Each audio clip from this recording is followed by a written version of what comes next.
नमस्कार दोस्तों, आप सभी का हार्दिक स्वागत है हमारे युक्ति एस एकेडमी के यूट्यूब चैनल पर। इस चैनल के माध्यम से हम आपको प्रतिदिन परीक्षाओं योग्य करंट अफेयर्स एमसीक्यू के रूप में उपलब्ध कराते हैं। हमारा उद्देश्य है कि आपकी सिविल सेवा और अन्य प्रतियोगी परीक्षाओं की तैयारी और भी प्रभावी एवं सरल हो सके। तो शुरू करते हैं अपने 3 दिसंबर के सवाल से।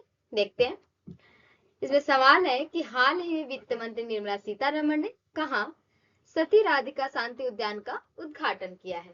देखते हैं, 4 विकल्प दिए हैं इसमें। तेलंगाना, कर्नाटक, असम या चेन्नई में। तो वित्त मंत्री निर्मला सीतारमण ने अभी हाल ही में असम में सती राधिका शांति उद्यान का उद्घाटन किया है। इसमें लगे कुल लागत की बात करें तो इसमें लगे कुल लागत लगभग 327 करोड़ है। और वित्त मंत्री निर्मला सीतारमण ने ये कहा किया है कि इस जगह, तो ये गुवाहाटी मतलब असम में उसका उद्घाटन किया गया है। और यह ब्रह्मपुत्र रिवर फ्रंट डेवलपमेंट का एक हिस्सा है, सती राधिका शांति उद्यान। ये 1.2 किलोमीटर लंबा जो कि विकसित रिवर फ्रंट क्षेत्र में है। और इसके यदि उद्देश्य की बात करें कि इसके मुख्य उद्देश्य क्या है बनाने का, तो ये पर्यटन बढ़ाना, शहर का रिवर फ्रंट सुंदर बनाना, ये इसके उद्देश्य है, इसलिए ये उद्घाटन किया गया है इसका। अगला सवाल देखते हैं।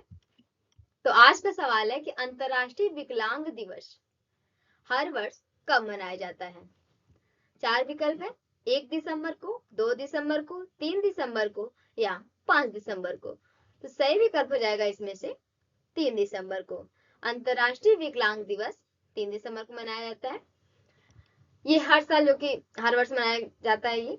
और यह दिन जो कि दिव्यांग व्यक्तियों के अधिकार, सम्मान और समान अवसरों को बढ़ावा देने के लिए हर साल ये 3 दिसंबर को मनाया जाता है। इस दिवस की बात करें कि कब इसे घोषित किया गया, तो यह दिवस यूनाइटेड द्वारा मतलब यूएन द्वारा 1992 में घोषित किया गया था। इसके उद्देश्य मतलब मुख्य संदेश क्या है, तो ये दिव्यांग व्यक्तियों को मुख्य धारा समाज में बराबर का स्थान देना, ये इसके मुख्य संदेश है। अगला सवाल देखते हैं। रिजर्व बैंक की एकीकृत लोकपाल योजना मतलब आरबीआई आईओएस का मुख्य उद्देश्य क्या है। 4 विकल्प है इसमें। बैंकों के मुनाफे बढ़ाना, ग्राहकों की शिकायतों का एक जगह समाधान करना, नए बैंक खोलना या एटीएम की संख्या बढ़ाना। तो ये ग्राहकों की शिकायतों का एक जगह समाधान करना दूसरा विकल्प से हो जाएगा। ये इसका मुख्य उद्देश्य है एकीकृत लोकपाल योजना का।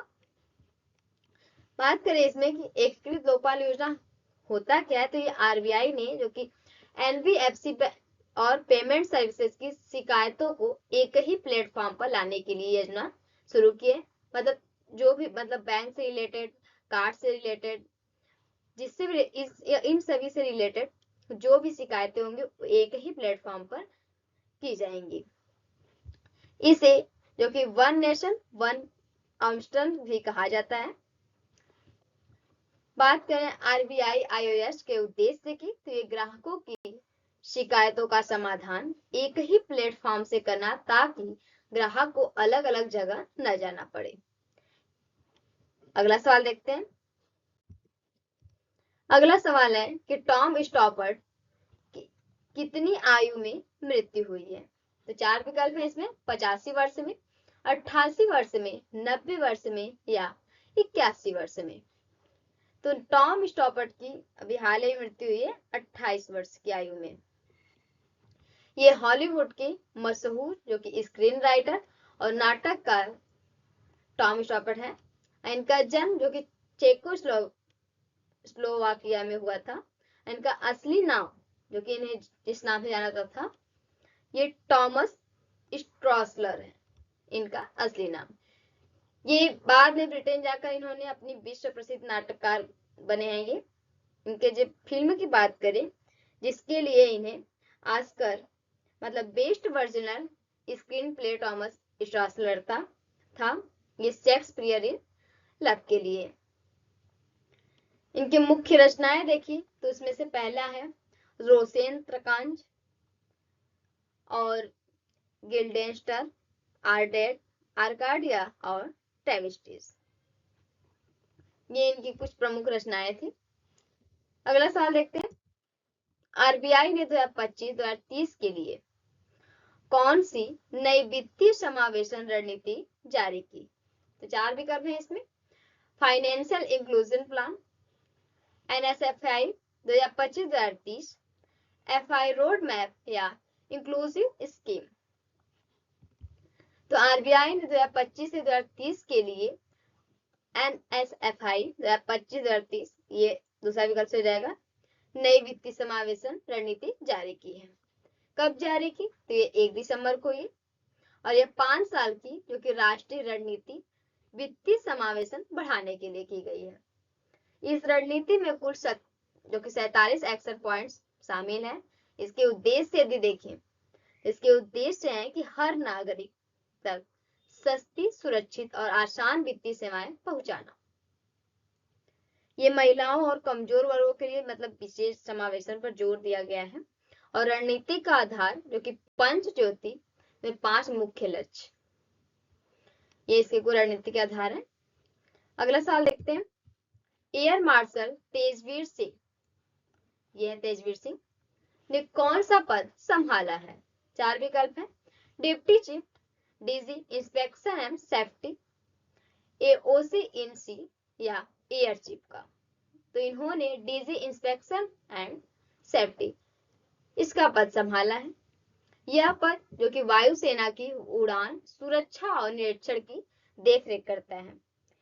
इनके पास 7000 प्लस घंटे उड़ान का अनुभव है तेजवीर सिंह के पास, और इन्होंने जो कि C-130 जे सुपर हेरक्युलस विमान को IAF में शामिल कराने में अहम भूमिका निभाई। ये IAF में इनका अनुभव जो कि 37 वर्षों से भी अधिक है, और ये royal college of defence studies मतलब यूके के प्रशिक्षित अधिकारी हैं। इनके बारे में हो गया। अगला सवाल देखते हैं, आरबीआई ने उषा जानकीरमन को कौन सा पद दिया है? 4 विकल्प है, देखते हैं, deputy governor, executive director, chief manager या डायरेक्टर ट्रेंड। तो इनको एग्जीक्यूटिव डायरेक्टर दूसरा विकल्प से हो जाएगा, इस पद पर नियुक्त किया गया है, जहां वे बैंकिंग निगरानी और विनियमन से जुड़े महत्वपूर्ण विभाग की जिम्मेदारी संभालेंगे। इससे पहले इनकी बात करें तो ये आरबीआई में जो कि चीफ जनरल मैनेजर मतलब रेगुलेटिंग डिपार्टमेंट में थी, और इनके पास 30 प्लस साल का बैंकिंग और नियामक अनुभव है, और ये अब आरबीआई के डिपार्टमेंट ऑफ सुपरविजन को संभालेंगे। ये पहले से ही सीए है, मतलब सीए मतलब चार्टर्ड अकाउंट, ये चार्टर्ड अकाउंटेंट है। ये हो गया उषा जानकीरमन के बारे में। अगला सवाल देखते हैं, आईजीआई एयरपोर्ट को किस श्रेणी में भारत का पहला घोषित किया गया है? तो 4 विकल्प है इसमें, carbon neutral airport, water positive airport, तीसरा है जीरो वेस्ट एयरपोर्ट, चौथा है ग्रीन एनर्जी एयरपोर्ट। तो वाटर पॉजिटिव एयरपोर्ट दूसरा विकल्प से हो जाएगा। आईजीआई एयरपोर्ट जो कि दिल्ली को भारत का पहला वाटर पॉजिटिव एयरपोर्ट घोषित किया गया है। वाटर पॉजिटिव मतलब कि जितना पानी उपयोग होता है उससे ज्यादा पानी बचाएंगे और रिचार्ज किया जाता है इससे।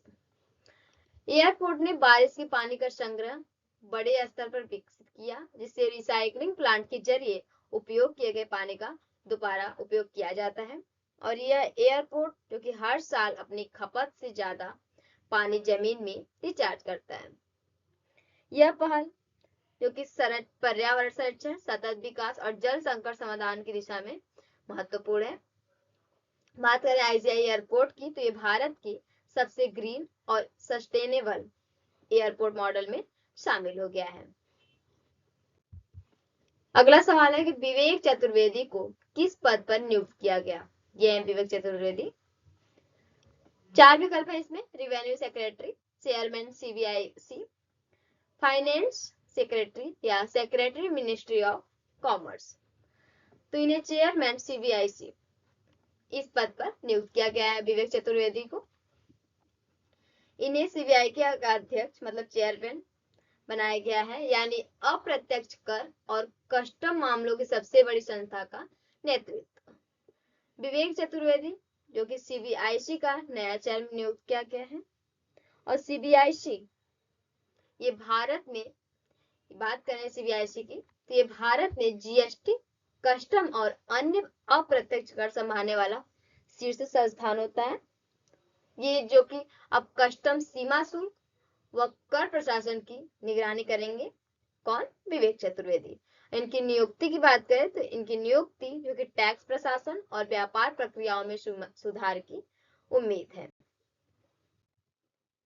अगला सवाल है कि शहरी डिजिटल भूमि सुधार हेतु राष्ट्रीय संगोष्ठी कौन आयोजित करेगा? 4 विकल्प है इसमें, urban affairs, land resource develop, rural dev या एनआईसी। तो लैंड रिसोर्स सोर्स, दूसरा विकल्प सही जाएगा बी, लैंड रिसोर्स डेव। राष्ट्रीय संगोष्ठी जो कि भूमि संधान विभाग द्वारा आयोजित की जाएगी ताकि डिजिटल नक्शा और लैंड स्टैक के माध्यम से भूमि सुधार को बढ़ावा दिया जा सके। इसके उद्देश्य की बात करें तो ये नक्शा और लैंड स्टैक मतलब डिजिटल लैंड डाटा प्लेटफॉर्म का उपयोग बढ़ाना। संगोष्ठी के फोकस की बात करें तो ये भूमि रिकॉर्ड का डिजिटलीकरण, पारदर्शिता और आसान भूमि प्रबंधन, ये इसके मुख्य फोकस है। शहरी क्षेत्रों में क्या है, भूमि विवाद, स्वामित्व और रिकॉर्ड अपडेट को डिजिटल रूप से तेज और सटीक बनाना। लैंड स्टैक से जमीन की जानकारी, नक्शे, रिकॉर्ड एक ही प्लेटफॉर्म पे उपलब्ध होंगे, इसके बेनिफिट है। और यह पहल जो कि सरकार की डिजिटल इंडिया और ई गवर्नेंस मिशन को मजबूत करती है। अगला सवाल है कि हाल ही में कौन 18वीं बिहार विधानसभा के अध्यक्ष चुने गए हैं? देखते हैं, 4 विकल्प है इसमें, विजय सिन्हा, डॉक्टर प्रेम कुमार, सम्राट सिंह या अजय कुमार। तो हाल ही में 18वीं बिहार विधानसभा के अध्यक्ष डॉक्टर प्रेम कुमार को चुना गया है। यह डॉक्टर प्रेम कुमार, ये विधानसभा की जो कि कार्यवाही और अनुशासन को संभालेंगे। अध्यक्ष का मुख्य काम जो कि सदन संचालन, नियम पालन और बहस को सुचारू रखना, ये होता है अध्यक्ष का मुख्य काम। इनका चुनाव जो कि नई विधानसभा के लिए महत्वपूर्ण माना गया है और ये विधायी कार्यों और बिलों की प्रक्रिया को सुनिश्चित करेंगे। ये इनके वर्क हो गए। आज का सवाल है आप लोगों के लिए कि 44वां भारत अंतर्राष्ट्रीय व्यापार मेला 2025 कहाँ आयोजित हुआ? 4 विकल्प है, प्रगति मैदान दिल्ली में, भारत मंडपम दिल्ली में, गुजरात इंटरनेशनल फेयर्स जो कि अहमदाबाद में, या भारत भवन मुंबई में। तो सही विकल्प को आप लोग कमेंट बॉक्स में जरूर बताना।